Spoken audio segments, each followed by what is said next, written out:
नमस्कार दोस्तों, मेरा नाम ललिता है और मेरी उम्र 24 साल है। मैं अपनी सासू और ससुर के साथ राजस्थान में एक छोटे से गांव में रहती हूँ। मेरा पति सरकारी बैंक में काम करता है। उनका ट्रांसफर गांधीनगर में हुआ था, इसलिए पिछले 1 साल से मेरा पति गांधीनगर में ही रहता था। मैं दिखने में बहुत सुंदर थी, लंबी गोरी, लंबे घने बाल और पतली सी कमर। जब भी मैं बाहर जाती थी तो सभी लड़कों की नजरें मुझ पर ही टिक जाती थी। एक दिन मुझे और मेरी सास को शहर में बाजार करने के लिए जाना था। मेरे पास स्कूटी थी। बाजार करते करते शाम के 7 बज गए। चारों ओर अंधेरा हो रहा था। हमें बाजार से निकलने में बहुत देर हो गई थी। जब हम आधे रास्ते में पहुंचे तो हमारी स्कूटी झटके मारने लगी और बंद हो गई। मुझे कुछ समझ में नहीं आ रहा था कि अब क्या करें। हम डर गए क्योंकि चारों ओर बहुत अंधेरा था। मैंने तुरंत ससुर को फोन किया। वो कहने लगे कि ऑटो रिक्शा वगैरह कुछ मिल जाए तो चले आओ, स्कूटी किसी के घर खड़ा कर दो, सुबह आकर मैं स्कूटी ले आऊंगा।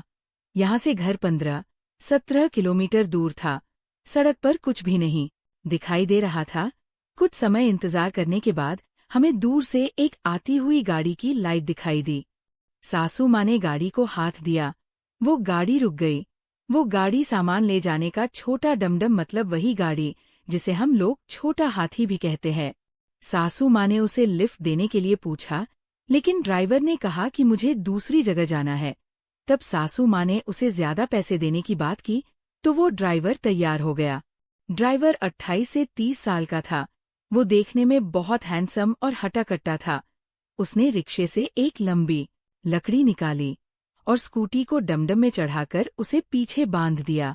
उसके बाद उसने हमें आगे बैठने के लिए कहा। ड्राइवर आकर अपनी सीट पर बैठा। मैं और मेरी सासू बैठने लगे। तब मैंने देखा कि आगे की सीट पर सिर्फ 2 लोग ही बैठ सकते थे। एक सीट ड्राइवर की थी और दूसरी सीट पर सासू माँ बैठी थी। ड्राइवर और सासू के बीच थोड़ी सी जगह थी। वहां गियर का हैंडल था। पीछे तो बैठने की कोई जगह नहीं थी, क्योंकि वहां ड्राइवर का कुछ सामान और स्कूटी थी। बीच की सीट पर सासू माँ बैठ नहीं सकती थीं, क्योंकि वो मोटी थी। इसलिए सासू माँ ने मुझे बीच में बैठने को कहा। ये सुनकर ड्राइवर के मन में लड्डू फूटने लगे। जैसे ड्राइवर ने गाड़ी स्टार्ट की और गियर डालने के लिए उसने हैंडल आगे पीछे किया, तभी उसका हाथ डायरेक्ट मेरी जांघ पर लग गया। उसका हाथ मेरी जांघ पर लगते ही मैं और ड्राइवर, हम दोनों एकदम शॉक होकर एक दूसरे की ओर देखने लगे। मुझे बहुत कुछ अजीब सा लगा, इसलिए मैंने सासू माँ की ओर देखा तो उनका ध्यान इस तरफ नहीं था। वो खिड़की से बाहर देख रही थी। मैंने थोड़ा सासू माँ की तरफ सरकने की कोशिश की, लेकिन जगह न होने की वजह से मैं सरक नहीं पाई। अब मैं एक झटके से खुद को संभाल ही रही थी। तब तक ड्राइवर ने दूसरा गियर डाला और फिर उसका हाथ मेरी जांघ पर लगने लगा। लेकिन अब मैं चुपचाप बैठी रही, क्योंकि मुझे पता था कि अब ये होता ही रहेगा। लेकिन उस ड्राइवर की तो लॉटरी लग गई थी और मुझे भी इस चीज की कोई परेशानी नहीं थी। सिर्फ अब सासू माँ का ध्यान इस पर न जाए, ऐसा मुझे लग रहा था। इसलिए मैंने अपने कंधे पर स्कार्फ उतार कर अपनी जांघ पर रख लिया, ताकि सासू माँ को कुछ भी न दिखाई दे। ड्राइवर भी इस विचार में उलझा हुआ था और चुपचाप धीरे धीरे टेम्पो चला रहा था। तभी मेरी नजर सामने लगे हुए शीशे पर गई। उसमें ड्राइवर की आंखें दिख रही थीं और वो बार बार मेरी तरफ ही देख रहा था। मैंने भी उसकी तरफ देखना शुरू कर दिया। मैं जब शीशे में उसकी तरफ देख रही थी, तब ड्राइवर ने मेरी तरफ देखकर मुझे आंख मारी।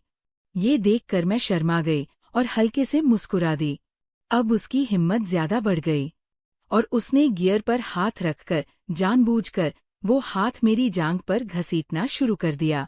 मैंने धीरे से सासू माँ की तरफ देखा तो सासू माँ आंखें बंद करके सो रही थी। हम दोनों एक दूसरे की आंखों से ही एक दूसरे से बात कर रहे थे। मुझे भी 2 साल से वो सब नहीं मिला था, इसलिए मुझे भी बहुत नशा चढ़ने लगा था। धीरे धीरे उसने मेरी साड़ी ऊपर करके मेरे पैरों और जांघों को मलने लगा। मैं उसके हाथों के होने वाले स्पर्श का आनंद ले रही थी। थोड़ी देर में हम घर के सामने पहुंच गए। मैंने ड्राइवर को रोड के एक तरफ गाड़ी खड़ी करने को कहा। घर का गेट बंद था। सासू माँ ने ऑटो का दरवाज़ा खोला और उतरकर वो गेट की तरफ गई। सासू माँ के पीछे पीछे मैं भी ऑटो से उतर गई। ड्राइवर भी उतरकर टेम्पो के पीछे स्कूटी निकालने की कोशिश करने लगा। वहां बहुत अंधेरा था। मैं और सासू माँ दरवाजे की बेल बजाने लगे।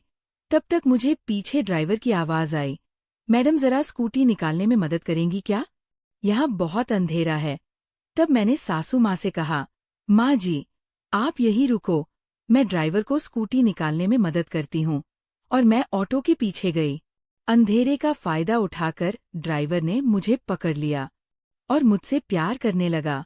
तब तक ससुर ने दरवाज़ा खोल दिया और हम दोनों एक दूसरे से दूर हो गए। फिर मैंने धीरे से ड्राइवर के कान में बताया कि कोई बहाना बनाकर आज की रात यहीं रुक जा। ऐसा कहकर मैं फिर से सासू माँ के पास चली गई। वहां जाकर मैंने ड्राइवर से कहा, भैया स्कूटी अंदर ले आओ। फिर हम अंदर चले गए। थोड़ी देर बाद ड्राइवर ने स्कूटी अंदर लाकर खड़ी कर दी। ससुर भी उसके साथ थे। ससुर ने मुझे आवाज दी, ललिता, ड्राइवर के लिए चाय रखो। मैंने तुरंत चाय रख दी। ड्राइवर और ससुर दोनों हॉल में बैठकर चाय पीते पीते बात कर रहे थे। चाय पीने के बाद ड्राइवर जाने के लिए निकला और जाकर टेम्पो में बैठ गया। मुझे अभी ऐसा लग रहा था कि वो चला जाएगा, इसलिए मैं दरवाजे पर खड़ी होकर उसे निराश होकर देख रही थी। उसने गाड़ी स्टार्ट करने के लिए चाबी घुमाई, लेकिन गाड़ी स्टार्ट नहीं हो रही थी। काफी समय तक उसने कोशिश की। मेरा ससुर भी वहां पास में जाकर खड़े हो गए। वो बोला, अंकल, शायद गाड़ी को कुछ हो गया है। इतनी रात को मैकेनिक भी नहीं आएगा।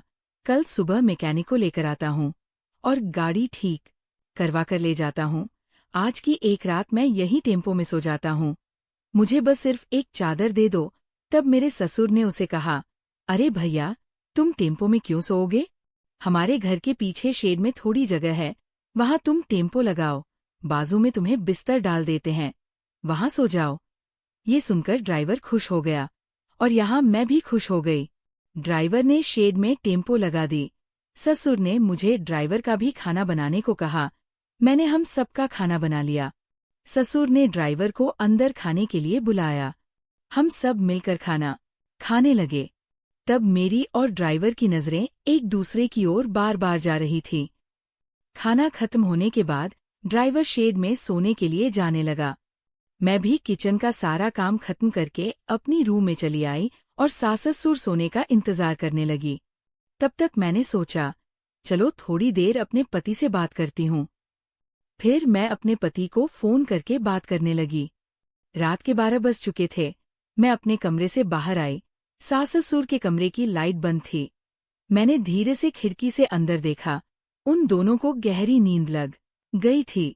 मैंने बदन पर जालीदार साड़ी पहनी थी और ऊपर से स्कार्फ ओढ़कर धीरे धीरे हल्के कदमों से शेड के नीचे आई। सब जगह अंधेरा था, इसलिए मुझे कुछ भी नजर नहीं आ रहा था। ड्राइवर वहीं मेरी राह देख रहा था। उसने अंधेरे में मेरा हाथ पकड़ा और टेम्पो में ले जाकर मुझे सीट पर लिटा दिया और कहा, कब से मैं तेरा इंतजार कर रहा था। मैंने उसे कहा, अब आ गई हूं ना, कर जो तुझे करना है। तब ड्राइवर ने कहा, क्या करूं यार, तेरी सास उस वक्त साथ थी, नहीं तो तभी तेरे साथ वो सब कर लिया होता। उसके बाद हम दोनों एक दूसरे से प्यार करने लगे और वो सब किया। देखते देखते रात के 3 बज गए थे। मैंने ड्राइवर से कहा, अब हमारे पास केवल 3 ही घंटे हैं, क्योंकि सुबह 6 बजे मेरी सास उठती है। उनके उठने के 1 घंटे पहले मुझे अपने कमरे में जाकर सोना पड़ेगा। तब उसने कहा, बस सिर्फ 3 घंटे क्या होगा, इन 3 घंटों में मेरा मन भी भरने वाला नहीं है। तब मैंने हंसते हुए उसे कहा, तो फिर मैं सुबह तक तुम्हारे पास ही रहती हूँ, और पकड़े गए तो दोनों ही मार खाएंगे। ये सुनकर वो हंसते हुए मुझे कहने लगा, ठीक है मैडम, जो तुम कहोगी वैसा ही होगा। और फिर वो मुझे फिर से चुमने लग गया। देखते देखते सुबह के 5 बज गए। हमारे 5 बार प्यार करने के बाद मैं उसे फिर मिलने का वादा करके अपने कमरे में चली गई। कमरे में अकेले सोने में कोई मजा नहीं आ रहा था। सुबह बजे उठकर ड्राइवर भी चला गया। उसके बाद मेरी और उसकी कभी मुलाकात नहीं हुई, लेकिन वो पल मेरे लिए एक यादगार पल रहा। दोस्तों, कहानी कैसी लगी? कमेंट में ज़रूर बताएं। कहानी को ज़्यादा से ज़्यादा लाइक करें, शेयर करें और हमारे चैनल को सब्सक्राइब करें।